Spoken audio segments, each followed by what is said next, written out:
ಮುಂಜಾಗ್ರತಾ ಕ್ರಮಗಳನ್ನು ತಗೋಬೇಕು ಅಂತೇಳಿ ನಾನು ಹೆಲ್ತ್ ಡಿಪಾರ್ಟ್ಮೆಂಟ್ನವ್ರಿಗೆ ಸೂಚನೆ ಕೊಟ್ಟಿದ್ದೀನಿ. ಮತ್ತು ನಮ್ಮ ದಿನೇಶ್ ಗುಂಡೂರಾವ್ ಹೆಲ್ತ್ ಮಿನಿಸ್ಟ್ರು ಅವ್ರಿಗೂ ಕೂಡ ಅವ್ರ ಜೊತೆಲೂ ಕೂಡ ಮಾತನಾಡಿದ್ದೀನಿ. ಅವ್ರು ಈಗಾಗಲೇ ಸಭೆ ಕರೆದು ಸಭೆ ನಡೀತಾ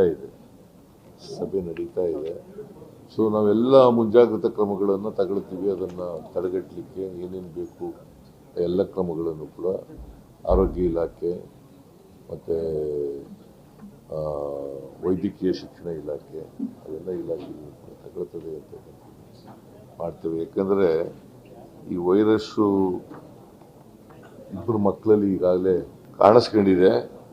ಅಂಥ ಅಪಾಯಕಾರಿ ವೈರಸ್ ಏನಲ್ಲ, ಆದರೂ ಕೂಡ ಮುಂಜಾಗ್ರತಾ ಕ್ರಮಗಳನ್ನು ರಾಜ್ಯ ಸರ್ಕಾರ ಏನೇನು ಬೇಕು ಅದಕ್ಕೆಲ್ಲ ಹೆಲ್ತ್ ಡಿಪಾರ್ಟ್ಮೆಂಟ್ ಅವ್ರು ಏನೇನು ಕೇಳ್ತಾರೆ ಅವೆಲ್ಲ ಒದಗಿಸ್ಕೊಡ್ತಕ್ಕಂಥ ಕೆಲಸ ಮಾಡಿ.